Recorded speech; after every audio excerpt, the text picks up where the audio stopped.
Кайырлуу күн достор. Дастарханыбыздын сәнин келтиретін және чаймен бірге жақсы жейлинетін чак-чак хворс пісіретін боламын. Видеонун соңуна дейін қараңыздар.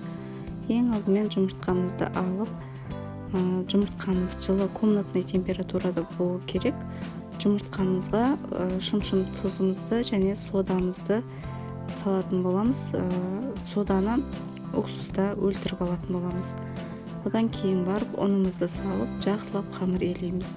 Бұл жерде мен 2 зуала жасаймын. 1 зуаланың мөлшерін описанияға жаза кетемін. Соған қарап жасайтын боласыздар.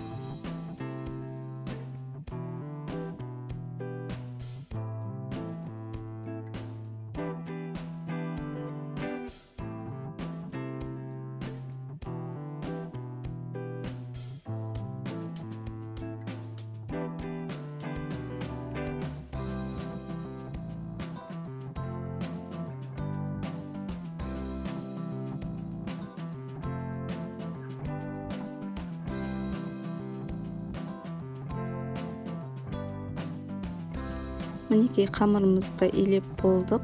Осындай қолға жабысқақ қамыр болып шығады. Орташа жұмсақсықта илеп, өйстіп демалдырып қоятын боламыз қамырымызды. Біраз уақыттан кейін тағы бір рет осылай илеп қоятын боламыз қамырымызды. Бұл жерде қамырым сап-сары болғанның себебі қолдың жұмыртқасы осындай сап-сары болып шығады. Магазиндікі бұлай сары болмайды. Өйстіп демалдырып қоясыздар, бетін жауып. Бір 10-15 минуттан кейін қайттан осылай қайтарып қоясыздар да зуалаға бөліп қамырымызды жая бастайтын боламыз. Қамырымызды жаямыз, ұн сеуіп арасына штоп жабысқамаш үшін осылай жаятын боламыз. Қалыңдығы пельменнің қамырындай болу керек. Слишком чуқа, слишком қалың болмау керек, орташа болу керек.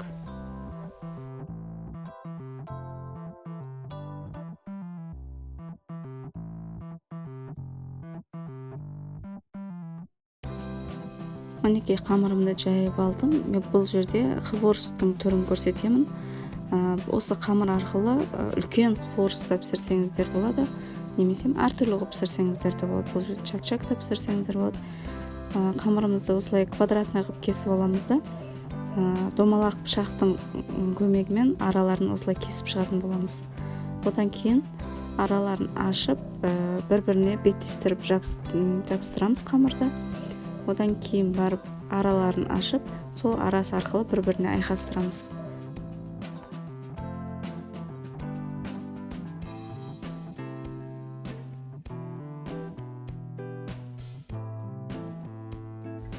Енді чак-чакты көрсететін боламын. Бұл жерде қамырымыздың чұқалығы пельменнің қамырындай болу керек. Арасына көбірек ұн себетін боламыз, өйткені бір-біріне жабысқамау керек. Қамырымызды кеспей турағандай қылып турайтын боламыз.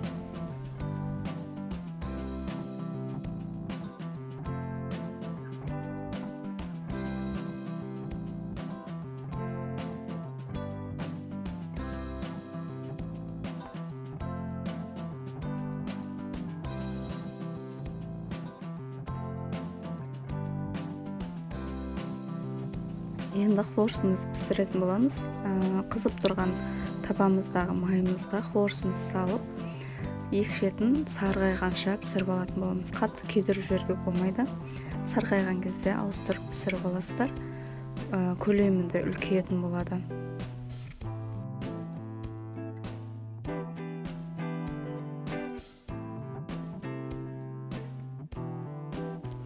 Чак-чагымызды да тура осылай қызып тұрған майымызға аз-аздан салып пісіріп аламыз. Өйткені көбірек салсаңыздар, олар ұлғайып үлкейеді, сол кезде табамыздан тасып кетуі мүмкін. Салып осылай үлкейген кезде сразу қозғап тұрмыз керек, сарғаяды.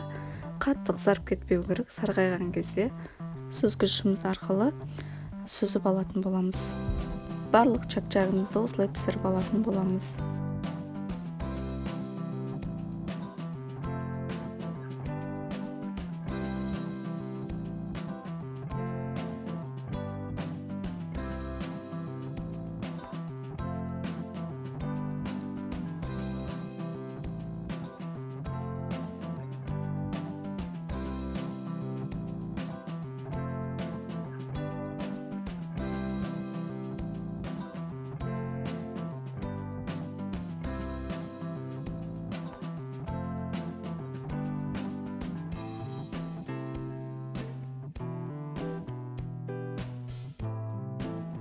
Ендігі кезекте чак-чагымызды, хворостымызды қатыратын сиропымызды дайындаймыз. Ол үшін миодымызға қантымызды салып, қантымыз ерігенше қайнататын боламыз.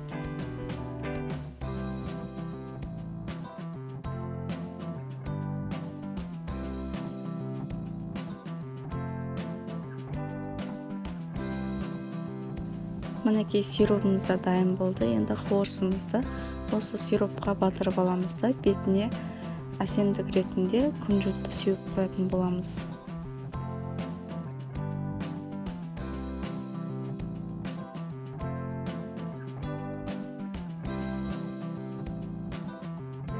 Мінекей хворостымыз дайын болды. Әрі оңай, әрі дастархан сәнін келтіреді. Ендігі кезекте чак-чагымызға кірсеміз, чак-чакты пісіріп аламыз. Оған мен мейіз қосамын және грек жаңғағын қосатын боламын. Барлығын араластырып, жақсылап жаңағы сиропымызды құйып араластыратын боламыз. Одан кейін өздеріңіз қалауларыңыз бойынша формасын келтірсеңіздер болады. Кекстің қағазына домалақтап салсаңыздар болады. Немесе тарелкаға муравейник сияқты үлкен қылып жинастырып қатырып қойсаңыздар болады. Немесе төртбұрышты етіп квадратный қылып қатырсаңыздар да болады. Ол кезде турап қоятын боласыздар. Чак-чагымызды қалаған ыдысымызға салып, қолымызды сулап алып, үстінен басатын боламыз. Чак-чагымыздың формасы шығады. Мінекей чак-чагымыз да дайын болды. Өте дәмді, өте керемет болып шықты. Сіздер де жасап көріңіздер. Менің видеоларым ұнап жатса, лайк басып, каналыма тіркеліп алуды ұмытпаңыздар. Сұрақтарыңыз болса, комментарияға жаза кетіңіздер. Рахмет.